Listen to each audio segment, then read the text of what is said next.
This is another edition of the Front and Center for Commercial Break, and today we have Roderick Knoll with us, one of my favorite people, a member of the board. Roderick, thank you for joining us today. Delighted. Thank you. And I look forward to getting to know you better because I get to work with you a lot on the board, but I don't get to talk about all of the things that make you you. And that's what these sessions are about. So I'm going to jump into it so no one has to wait for it. Tell us a little bit about your early career in finance. Well, early in my career, I worked with a investment real estate consulting firm. And so our clients were builders, developers, sometimes buy and hold folks. We had experience in all kinds of real estate, but primarily we focused on manufactured housing, land lease communities. Some would call them mobile home parks. We don't use that language anymore. It's kind of the past. And RV parks. And so we would do all kinds of pre-development consulting for them. And then oftentimes after you get your pre-development consulting done, you need financing. And so we could help with the financing. And to do that, we primarily worked with local banks. So construction lending has long been the domain of the commercial bank. And, when you have back then, talking a couple decades ago, $5 to $10 million was a big project. So, a small commercial bank to a regional commercial bank could handle that. Mm-hmm. And we could arrange that for them as a broker. Mm-hmm. And so that was really fun. Eventually, the consulting firm got purchased by a bank and we became bank employees. And so it was fun to be on the inside of the bank. Now, I was not a loan officer. They put us in the private equity department. And that was really a lot of fun. So we often worked with the loan officers, and we would do a piggyback type situation where the bank would make the loan, the construction loan, and then we would bring equity in addition. And so, we would share underwriting and that in closing and all that sort of thing. And that was really fun. Our bank chairman was very shrewd and I mean that as a compliment, very skillful negotiator. Yeah. And we worked with, a lot of really terrific developers in Colorado. And it was very, and, we're co-owners with the developer by virtue of our equity. So it was really, really a lot of fun, and it was a great experience for me. That went on for several years, and then things, gradually changed. The market changed, the bank changed, and I found myself back out in the consulting business. But now I had this great experience of having been on the inside of the bank and how it works. So I brokered deals to banks basically, and two deals I'll tell you about. One real short was had a client who's a home builder, and he had just built a subdivision. Now needs to build out the houses, and he's in an area of Colorado away from the Front Range, so a little bit more remote. Yeah. But they had a good demand for housing. He had two banks in his market area. He went to each of the banks and they turned him down. And looking at his package, I'd say, well, they turned him down not because there was a problem with the deal. They just turned him down because banks come in and out of markets, right. Meaning they're very strong in managing their portfolio. They're subject to a lot of regulation, whereas many of our funders here at AACFB are not regulated by the FDIC. Mm-hmm. I mean, I know some are, but many are not. But banks are very definitely regulated, by the federal government. And so much of what they can and can't do is a function of the regulation. And sometimes they get a little top heavy, say in real estate. And so they're like, we're full, Yeah. right now. Mhm. So what I was able to do was take those applications, from more remote areas, bring them to the front range of Colorado, find a bank that had capacity in their portfolio. And because there was basically nothing wrong with the deal, I could get them funded. So what I really liked about this deal is, it was dozens and dozens of houses, and I got paid each time a house got built. Yeah, that's a good thing. Ching, ching, ching, ching. And this is,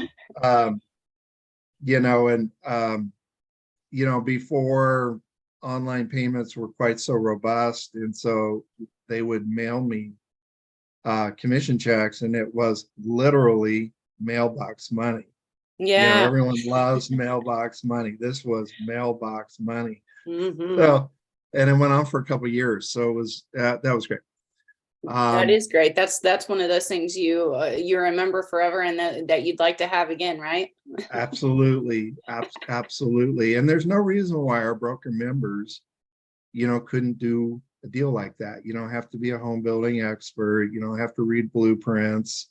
You just have to underwrite the deal like you would normally, and take it to a bank, have your 3 or 4 banks that and they work with you.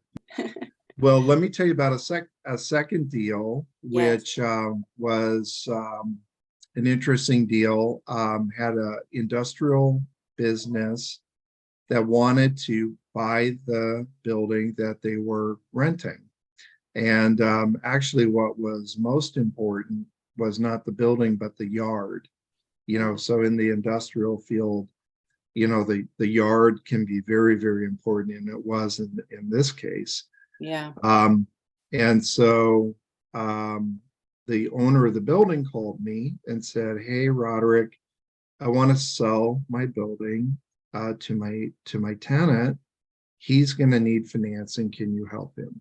And so I met with a guy. The guy hired me. I said, first words out of my mouth, like we always do, is, "How's your credit?" Yeah. And the borrower says, "Oh, my credit's fine. We don't have much credit, but I know the mortgage is on auto pay, and we should be good." I said, "Great." So get an application going. And in this case, with commercial bank deals, oftentimes as the broker, you don't need to pull the credit. The bank Right. will do the bank will do that. And oftentimes they prefer you not to pull the credit because they want to pull the credit. Right. So to give them the application, they pull the credit. The loan officer for the bank calls me the next day and goes, Roderick, what have you sent me? I can't finance this deal. Have you seen his credit?" I said, "Is it that bad?" He said, "Nobody's going to finance this deal." Well, so what happened was he did pay his mortgage on time every month, but what he did not know was that his wife had not paid the American Express bill in 3 months. Oh no. So Oh, he goes, surprise, "What? surprise. He didn't pay that?" So I'm Oh. like, "Well, okay." So we had to go hard money. Mhm. And that's another tool. If you're going to work in the real estate sector, you need to Mhm. have a couple good hard money lenders. Right. So I called my favorite hard money lender, and really all they care about is the asset. They don't care Mhm. about the credit. They Right. don't pull the credit. They don't want to know the credit. They don't care. They just care about the asset.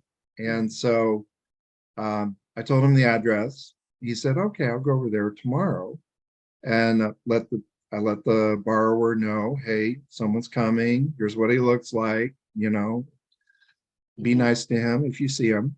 He walks around the property and he calls me and says, "Roderick," he said, "if the environmental's clean, we'll do this deal." Same day. Nice. Same day. we'll do Yeah. this. Well, fortunately, my client had been really fastidious about his phase one. He had a phase one consultant that came like every other month and did an inspection for him. Hmm. And so he was, perfect, in that regard. And a month later, as soon as the appraisal was done, we closed. No, Nice. no loan committee. Just one guy saying, Yeah. I'll do the deal. Now, it was expensive. It was about 11%, 2 points in, 2 points out.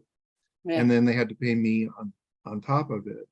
So it's expensive money. It was a 2-year deal. Yeah. But that was enough time for him to fix his credit. So I Right. told him, go enroll in credit repair. Hmm. He did. And I said, do what they tell you. He did. Hmm. And in 2 years, he added 50 points to his credit score. Nice. I'm great. Then I took the application 2 years later back to the bank Yeah. and got him financed at the bank at, instead of 11%, it was 5.5% Right. for a couple of years. So got paid twice. And so those are the kinds of deals you can do with real estate. So Mm. how did I get interested in equipment financing? Well, this is an industrial business. Right. They had a lot of yellow iron, and I'm in the office one day, and here's another broker, and they're refinancing all their equipment. I thought, how about that? I'm like, if I knew how to do that, I could have done that deal for him as well. Right. And that's then what caused me to look online. And my first connection was actually not with the NAELB, our predecessor. It was a different group.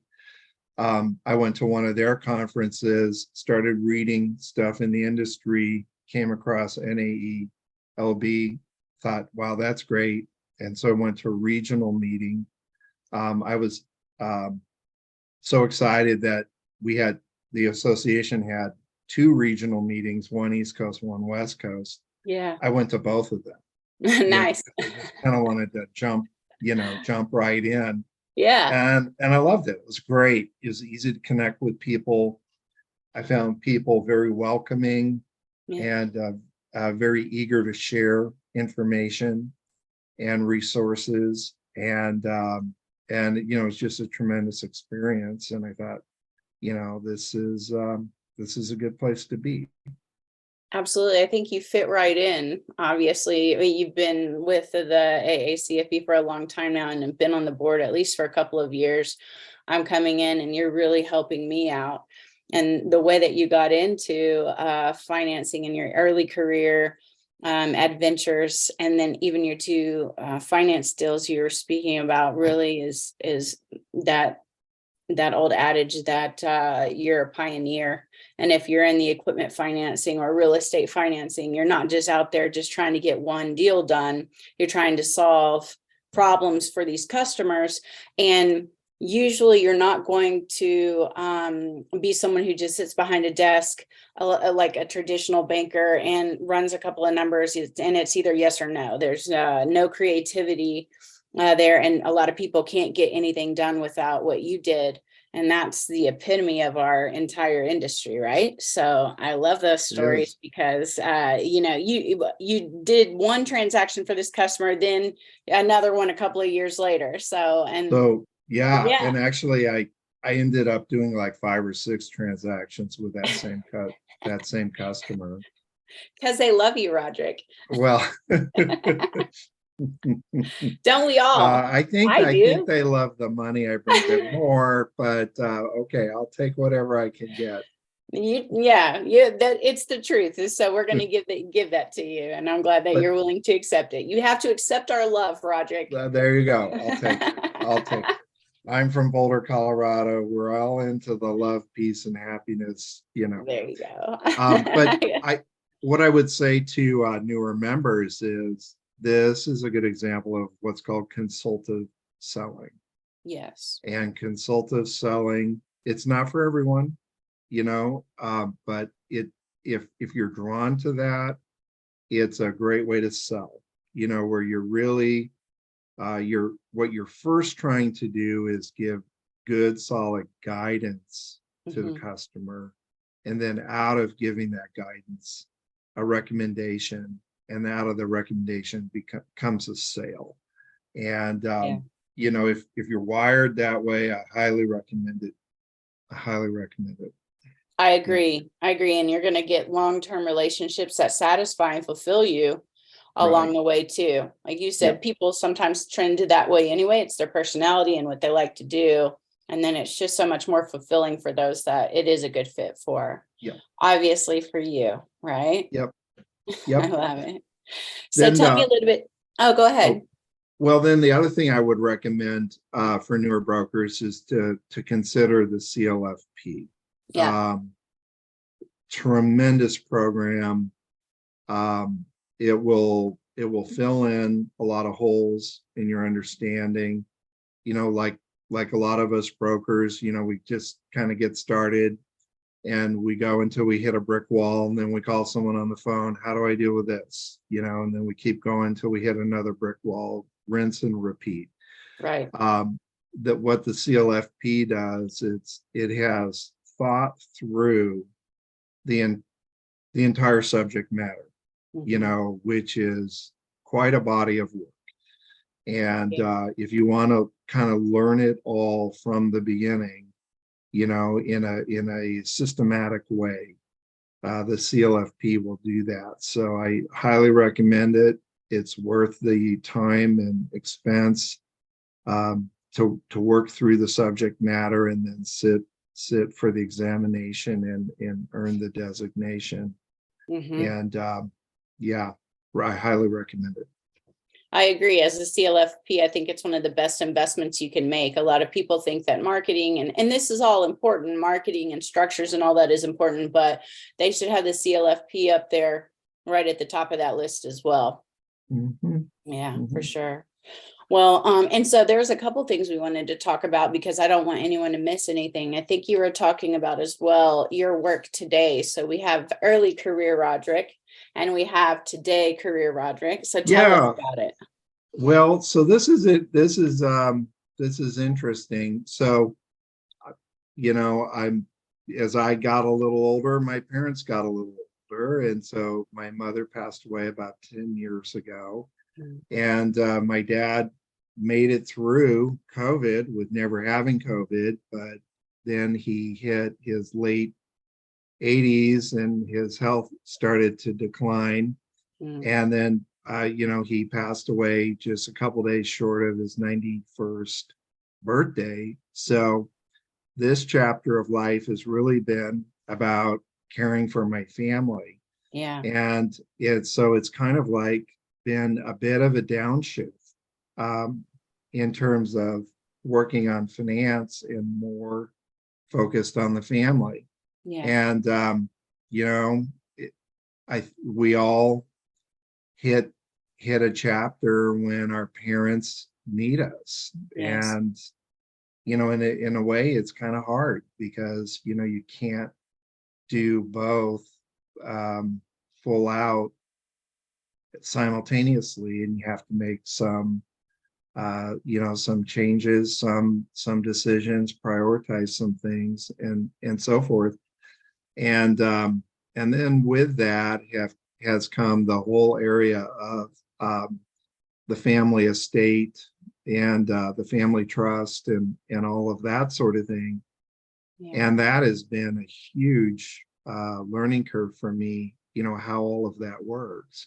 And I again would recommend, if you haven't studied any of that, how estates work, family trusts work, how asset protection works and all that sort of thing. That's not that we have to know it to the depth that we need to know our primary trade, but to have some basic knowledge of how that works, that can be very helpful because many of our customers are families. And families operate a little differently than do corporations. Right. And, again, to the degree that we can be a resource, for them, if they don't have their estate stuff, in order to be able to recommend and point them in the right direction. And also for those families that do, we want to bring our financial products, in the right structure, within their whole family enterprise. And so, just having a good grasp of that is a good thing. But so for me, it's been even starting before the pandemic, it's been a little bit more of a focus on family. And now we're settling all the family estate stuff, doing all of our legal work and getting that done. And then I'm hopeful that I can kind of reaccelerate, back into business as normal, sometime maybe late next year. So I think it's good to mention it, because many of us will be facing something like that at some point in our career, and We absolutely will. Almost everyone. And the thing that I think about is the flexibility when you're talking about how when your parents needed you, you were able to jump over and do that, but you didn't lose any of your skill set. You certainly didn't lose your ability to notice an opportunity. And so being able to jump over to take care of family and then jump back whenever you don't necessarily have to invest so much time in that. That's one of the biggest benefits of being in the industry that we're in, and also doing what you're talking about doing, which is creating some consultative type services where you can work on projects as needed. You're really making a difference, but you have the flexibility to jump back and forth when you need to. Right. Yeah. Right. So it doesn't mean withdrawing from the industry. It just means going from 40 or 50 hours a week down to 10 or 15. Mm-hmm. So you're still around and available, but capacity varies. Right, exactly. Yeah. Well, I'm so glad that you got to do that. I think some people may be stuck in a situation where they want to try to help, but they don't know how, and they're not there as much as they want to. And I know we were at the last meeting and you talked about how much your mother loved the Queen, and Right. Yeah. so I know that you're very close, and so I am sorry for your loss, and I'm sorry that you're having to deal with the estate as well. But I think you gave great advice, and that's the type of advice you get from experience, Right. Yeah, absolutely. It's important stuff, because it's that old saying, it's not how much you make that matters, it's how much you keep. That's so true. And there's some real practical aspects as to how much you'll be able to keep. Yeah. And maybe not so difficult to accomplish if you just invest the time into educating yourself on it, Right. Definitely not impossible. People are doing it. So we were going to talk a little bit about the advice and encouragement about the real estate and working with commercial banks, but it seems like we kind of covered that a little bit earlier. Did you want to add anything to that? No, the only other thing I'd add just real briefly to really all brokers is, to pay attention to the financial markets and to, learn the basics of the financial markets. I mean, I think the understanding the basics of the stock market and the bond market is important to the work that we do. I mean, we're very closely related to interest rates, obviously, key part of what we do. So understanding what's happening there, and our work can be impacted by the business cycle too. And the financial markets can give us indications as to what's happening. So for today, November 10th, 2022, the stock market is just surging today. Yes. And the reason for that is that there may be some indications that we're at peak inflation. So if we're at peak inflation right now, that means the expectation is that inflation is going to be declining moving forward. If that's true, then there'll be less pressure on interest rates, and then the Fed, can quote pivot, quote, which is what the market is looking for.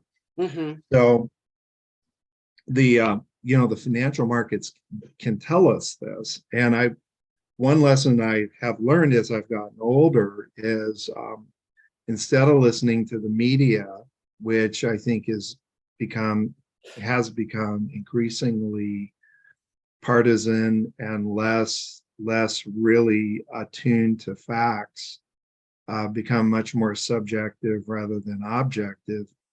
What has remained objective are the financial markets. And so I think if you really want to know what's happening in the economy, you want to look at the financial markets. The financial markets tell the truth, because the financial markets are like an election every day, and people are voting with their money.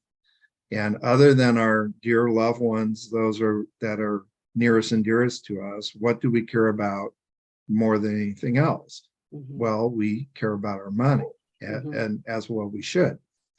And so when you see, and then you combine that with the idea that the wisdom of the crowd, right? Like no one person is smarter than the collective wisdom of all of us, and so you combine the high priority of money with the wisdom of a crowd. That's the financial markets, and the wisdom that comes out of that is pretty impressive. All we have to do is pay attention to it.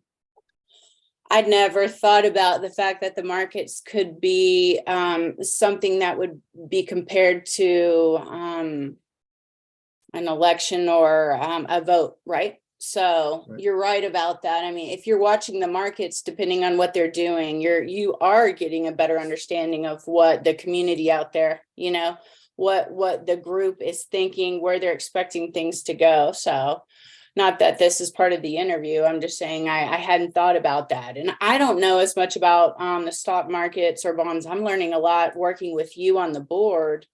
But I'm even more convinced now that education needs to continue and expand. So I really appreciate what you have to share about that. And I think that that's really good advice for anyone, especially those of us that are new, right? So, yeah, so I appreciate that. Okay. And so I read this when you sent it to me, talking about something personal about you. And we always end the front and centers with something personal, because when people are learning about people at the conferences, it's usually very business oriented. We don't always get to know someone on a personal level. So will you share it with me? Yes. Well, living in Boulder County, Colorado, I mean, it comes as no surprise that I'd be interested in alternative health or complementary health. I mean, not disregarding normal, typical standard medicine. I'm not saying that at all. Right. But just adding to it things that the normal medical community often overlooks. And Boulder, of course, is known for this, and kind of hard to live there and not know a dozen different things. I mean, we were drinking kombucha tea 20 years ago. True pioneers. We understand the importance of good gut health, and that your gut is your second brain, and all, so many different things. I mean, yoga and rolfing and chiropractic and everything that you can imagine. And so one of my favorites is grounding, or also known as earthing. So this is an earthing pad. Let's see if it's maybe you brought that up at the last meeting, and I'm a big fan of quantum physics, and I said, that he's onto something right there. Yeah, and so it's something that it's a pad, a plastic pad that has a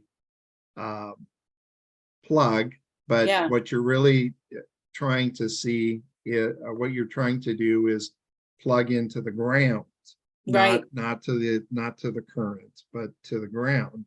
Yeah. And the whole idea is that if you go back to caveman, cavewoman days, we walked around barefoot. Right. And the whole idea is that the current of the earth, right? We have magnetism, we have North Pole, South Pole, and so on and so forth, is similar to our nervous system, in our body, which is also current, and that maybe the two are designed to fit together. Yeah, they work together.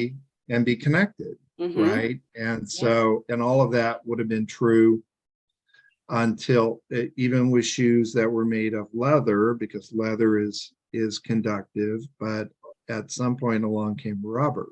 And talk to any electrician and they'll tell you rubber is non-conductive. And then, with the advent of Nike and so on, became the plastic soled shoe, when plastic is non-conductive also. And so that breaks the connection of walking on planet Earth, unless we're walking barefoot, in the grass or something like that. We don't tend to do that very often. So, so I heard about this, and I thought, well, I'll just be barefoot in my backyard for a while. And what I would find, I'd go out on a nice day and take my shoes and socks off and put my feet in the grass and read a book.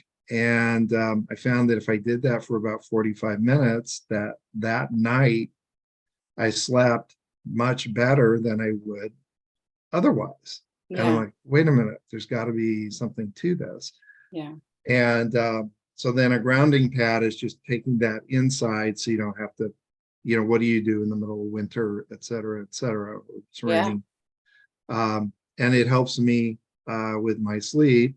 I did a little more studying and read a great book called Earthing. And they go into a little bit of the science behind it. And we've all heard of free radicals and the need to have antioxidants. And this is like pretty well accepted. And the difference between a healthy cell and unhealthy is a free radical cell is the free radicals missing a negative ion. And so we're short negative ions, and certain foods donate negative ions, like blueberries and your other antioxidant foods. Well, so does earthing. Right. It gives you negative ions. So it's kind of an antioxidant wash, if you will. We're all wired differently. And so whether it's kombucha or yoga or earthing or many, many other things, how our bodies respond will be different. So it's hard to make blanket statements, but they're all beneficial, in some way. So I would recommend it. You can buy on Amazon for $80. You can get a little kit where you get a earthing mat and the book, and you can read or check out YouTube. And I just highly recommend it. Then the other thing I would just say, on this topic in closing is, it's a key to health is, we need nutrients. So we want to be very high in nutrients, and we want to be very low in toxicity. I mean, that's, if we can do those two things, we have great field position to deal with whatever challenges, may come our way. Right. And we can get tested. And so there's tests to test your nutrient levels, and there are tests to test your toxicity levels. So you don't have to guess. You don't have to fly blind. You can use tests. You can find those online, or you can reach out to a naturopathic doctor, or if you have an open-minded MD, to your MD, and find out where your levels are. And then you can focus your efforts accordingly. And then finally, what I would say is, we just went through a pandemic, and if we've learned anything from the pandemic, I hope we've learned that we need to be prepared for the next one. And how do we do that? Well, we need to be in the very best field position possible. And so now is the time to be prepared, to heal up whatever we need to heal up, to deal with whatever comorbidities we may have that's possible to work on. And some are beyond reach, okay, but to the degree we can, to give our health the attention it needs, because, like the old sayings go, you don't start draining the swamp when you have an alligator chasing you, right? Right. You do things in advance. And now is the time to be prepared for the next pandemic, because we probably at some point will have another one. So, yeah. And where do you start preparing for something like that, if not with yourself, right? exactly. Yeah. Right. One of my favorite, I'm glad you mentioned that. It triggers a thought. I spent a few years following my favorite fitness trainer, and he had this saying that he would say all the time. And he would say, in the case of an emergency, are you strong enough to save your life? Yeah. And then in the case of an emergency, are you strong enough to save the life of your loved ones? Yeah. That says it all right there. Time I heard it, I felt really convicted. Yeah. It's like, oh man, I got to get into gear. Yeah. Yeah. Yeah, exactly. Well, and he must be a very good trainer to be able to say things like that and motivate people. And it's what it is it's true. That's what gets you. Yeah. Hard to argue with the truth, isn't it? And addressing something that is so valuable to us. So absolutely. And all we have it to do is gain from that, right? Not just being prepared for another pandemic, but then to be able to experience all of the benefits that come with it too. It's not like you're sacrificing much just to take care of yourself. Right. So that's good. Wow. I have one last, if we have time, I have one last thought, especially for the newcomers, because the newcomers really matter to me. So the Wall Street Journal reported, I think it was a university study about the influence that the people closest to us have on us, and they meant friends. I think they were referring to peers more so than family. And they looked at eating to excess, drinking, spending, smoking, gambling, and exercise. And the conclusion they came to is that the people we choose to be around have tremendous influence on us in these areas. If our friends smoke, we smoke. If our friends drink too much, that sort of thing. So when you think about the AACFB, what I want to say to the newcomers is, by hanging out with us, we are upper income, we're smart, we're motivated, we have plans, we're committed, and come join us, spend time with us, surround yourself with us, and a lot of that will rub off on you, and you will be better off because of it. Want to make more money? Great, come hang out with people, come hang out with us. Because we make good money. Want to know more? Come hang out with us, because we know a lot and we're happy to share. Want some more motivation? Well, come hang out with us because we're motivated. Yeah, absolutely. I couldn't have said that better. I don't know anyone that has said that better. And that's probably the most important message that we can give anyone whenever we have an opportunity for them to learn about us, which is also, hey, by the way, when you're learning all of these things about us and all these amazing things that have gone on, you can be a part of that too. And you're right, it is about who you surround yourself with. You don't even have to try. All you have to do is be around those people, and it just, you Just absorb show it. up. Yeah, just show up. That's it. So Yeah. I'm gonna remember that too, because the new year's coming up, and I'm thinking one of the things I'll think about is, who am I surrounding myself with? Who should I be surrounding myself with more? You know, those are the types of decisions that are made over those New Year's Eve resolution type conversations. So it's a good time to be thinking about that. I appreciate you, Roderick. You're one of my favorite people, you Welcome. know. Well, likewise. And you have to accept my love because you're from Boulder. Well, I just heard through the grapevine that, we have a new treasurer, and I hear she's quite good. Well, Do you know anything about that? Do you know anything about that? I've met her once or twice. I think she's pretty rad. But I think it's her mentor that's really making it easy for her. So we'll just have to see how it goes. Big shoes to fill. Well, we have high hopes. I look forward to filling them. So I appreciate you so much. And thank you for the time, because I know you have a busy schedule. And I know everyone's going to look forward to seeing you at the next expos and the conferences and everything else. And if anyone needs anything, I know you're available to help them with that as well. And we'll make sure they know how to contact you. Yep. Okay. Thank you so much. Take care. Bye-bye.